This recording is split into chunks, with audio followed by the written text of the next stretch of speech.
Chers internautes, bonjour et bienvenue sur Une minute dans le monde de ce lundi 12 février 2024 depuis le studio Rekia Madougou. Démarrons ces informations avec le Sénégal. 3 jeunes sont morts depuis vendredi dans le cadre des manifestations contre le report de l'élection présidentielle initialement prévue le 25 février et repoussée au 15 décembre. Dans ce contexte très crispé, le président nigérien à la tête de la CEDEAO est attendu à Dakar ce lundi. C'est une visite express d'une journée que va effectuer le président Bola Tinubu à Dakar pour une rencontre avec le président Macky Sall. Dans un communiqué la semaine dernière, la CEDEAO appelait le Sénégal à rétablir urgemment le calendrier électoral. Les autorités ont rétabli hier, dimanche soir, la licence de la chaîne privée Wolf TV retirée le 4 février au lendemain de l'annonce du report du scrutin pour incitation à la violence. Dans une nouvelle déclaration, l'Union européenne a appelé les autorités de Dakar à garantir les libertés fondamentales. En République démocratique du Congo, c'est l'inquiétude des ambassades et des agents de la MONUSCO après les violences qui les ont ciblées la semaine dernière à Kinshasa.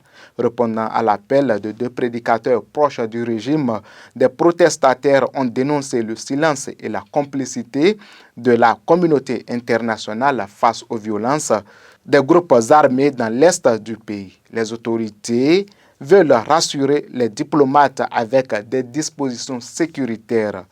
Il n'y aura pas de cours ce lundi 12 février au lycée Prince de Liège à Kinshasa en RDC. L'établissement belge a décidé de fermer ses portes en concertation avec l'ambassade de Belgique face à la crainte de nouvelles violences. Plusieurs ambassades et organisations internationales recommandent aussi à leurs agents de ne pas circuler à bord de leurs véhicules de service sur les routes de Kinshasa. En ce mois de février, dans la province de Bereshid, au sud-est de Casablanca, les vastes champs sont anormalement nus. Dans cette zone considérée comme le grenier à céréales du pays, près de 90% des terres ne sont pas irriguées.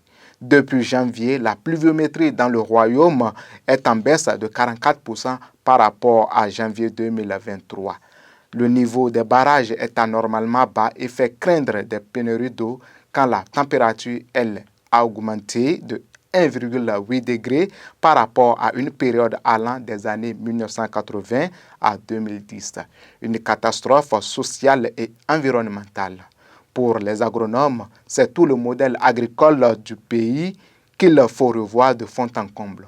Un modèle basé depuis une quinzaine d'années sur les exportations de cultures très gourmandes en eau quand l'offre hydrique est en constante diminution. Alors que les besoins nationaux sont estimés à plus de 16 milliards de mètres cubes d'eau, le royaume chérifien n'a disposé que d'un tiers de cette ressource ces 5 dernières années.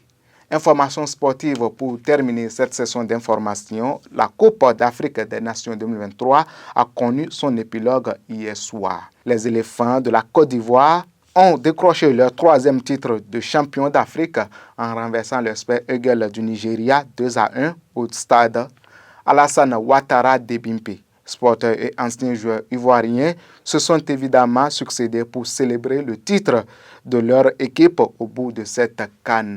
Merci de nous avoir suivis. Bon début de semaine à vous.